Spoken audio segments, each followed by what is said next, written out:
Hey everybody, this is Chris McCabe of e-commerce. Chris back talking about current suspension trends, especially for the first quarter of the year. I've seen a lot of people suspended who are appealing using old methods that don't work anymore, sometimes including things that Amazon hasn't even asked for, like a plan of action. I think they're just locating these documents online or maybe working with a service who has very, very outdated and inaccurate information about how to appeal. And a lot of the appeals I've noticed begin with an apology, using old ideas around you have to start by taking responsibility, or you have to start by saying, I'm sorry, Amazon, I won't do this again. What those sellers don't realize is that once the account investigator reads that apology, they might not even read after that, because you might be in a position where you can only dispute the validity of the suspension, number one. Number two, they don't want to see apologies. It's an admission that you did something wrong, and they might not even be asking you for a plan of action or interested in reading a plan of action at that point. They only want to know what went wrong, how you fixed it, if they're asking for a plan of action. Do not send a plan of action on your own without being asked for one. You have a account manager, an SAS core rep, and they tell you to write a plan of action and they say that's the only way out of your predicament, that might be a time to consider doing it. But special circumstances, or if you talk to me and I tell you, yes, this is a situation where maybe they didn't ask you for a plan of action, but you can use it as a step forward towards appealing it or towards finding out what they want from you. But you have to have a really good reason. Either Amazon gives you the reason, or I give you the reason, or you've got a paid account manager and they explain to you, they're not guessing, it's not conjecture or speculation. They have a specific reason why they were told that you had to do a plan of action. Otherwise, do not use a 2023 method for appealing an account suspension, or an ASIN suspension for that matter, because some of them, like I said, are dispute only paths. You have to prove to Amazon that you didn't do anything wrong and send a plan of action in. Of course, it looks like you're admitting guilt. And for some reason, this idea is still out there floating around.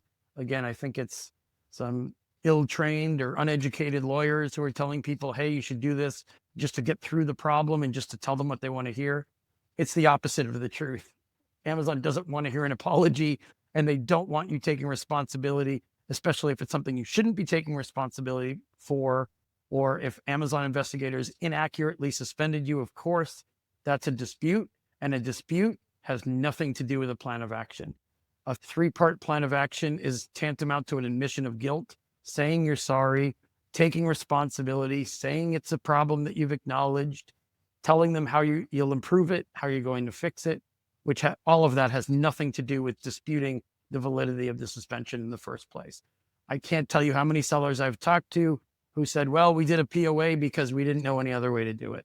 Or we did a plan of action because we saw somebody online talking in another YouTube video saying that that's what you're supposed to do to get the ball rolling. Nothing could be further from the truth. And the more you take bad advice and the more you base an appeal on inaccurate, incomplete information, the more you're going to get that boilerplate copy and paste rejection from Amazon. And they're less likely to take future appeals seriously as well. If you're sending in a series of, let's say, fill in the blank templates, or even if you don't use a plan of action, if you're just acknowledging, like clicking a button in Seller Central, let's say it's an ASIN suspension, they prompt you through their different screens to choose, yes, I admit I did something wrong, but I fixed it and I won't do it again. You're never doing that if the suspension of that ASIN wasn't accurate in the first place.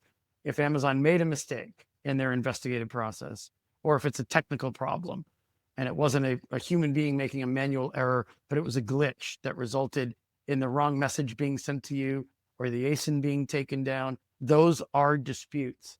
Make sure before you do anything, before you take any action, that you fully understand, are you acknowledging something or are you disputing it? And it won't help later to say, well, we looked up the wrong people online. We talked to the wrong quote unquote experts, and based on their bad info, we submitted some wrong appeals. We want to reverse course now and dispute it after acknowledging we made a series of mistakes. You sound like you don't know what you're doing. You hurt your chances of resolving it. And it sounds like, to them at least, it sounds like you're changing your story every 5 minutes. And it makes you less credible. And it makes it sound like you don't know what's going on with your own business. If they get that impression, why would they waste time reading your appeals, right? or they just think you're hopscotching and jumping around between appeals services and just experimenting and winging it and going with whatever this or that person told you or whatever you got off of this or that video. And you were just guessing. You didn't really have any idea what was going on, right? If it's a compliance issue, talk to real compliance experts.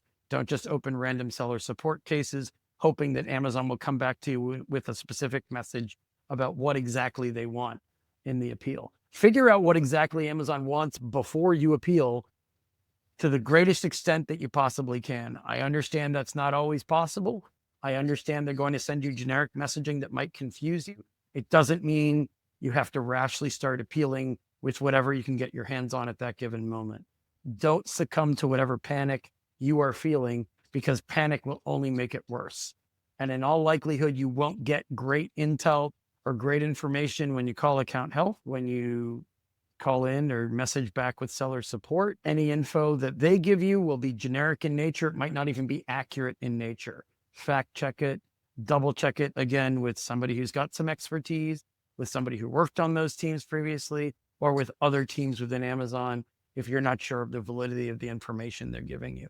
Naturally, as in any other situation, double check that you understand Amazon's policies if they're accusing you of violating a policy. If they're accusing you of violating the code of conduct, make sure you weren't soliciting, for example, product reviews from buyers in an inappropriate manner. Make sure you weren't contacting buyers using inappropriate contact methods. Make sure you're not attacking other sellers in your category in ways that they may have reported to Amazon for an abuse case, because Amazon will enforce on code of conduct violations. Make sure you're not sending in a dispute saying you're wrong, we never did any of these things, if in fact they've got proof that you did all of these things. Why would you burn an appeal giving them obviously false or inaccurate information? So if you have questions on these things, let me know before you appeal, please. Don't just send an apology. Don't just take responsibility without even knowing if it's something you should take responsibility before. You're just grabbing a shovel and digging a deeper hole for yourself if you do that.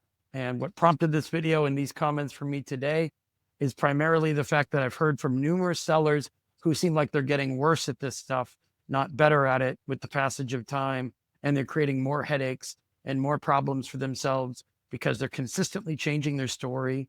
You're less credible when you keep changing your side of the equation and you keep coming back with a different story. If you think you're going to keep changing your story, just stop yourself before you appeal, do some research, put some thought into it, talk to people who know what's going on with current appeal strategies. Don't just resolve it as you go by submitting appeals and waiting and hoping for the best. I understand it's tempting to do these things. I know that there's a little bit of uncertainty anytime you have to appeal for an account reinstatement or for your top selling ASIN to come back alive. I understand panic can take hold sometimes and arrest your better judgment. But whatever you can do to stop that process before you start spamming them or sending escalations to Jeff or making waste of time calls to account help or seller support, check with somebody like me who knows what's going on with this stuff, who does it every day. Any questions? Obviously, we're around at e-commerce Chris 7 days a week, or reach out to me personally. Thank you.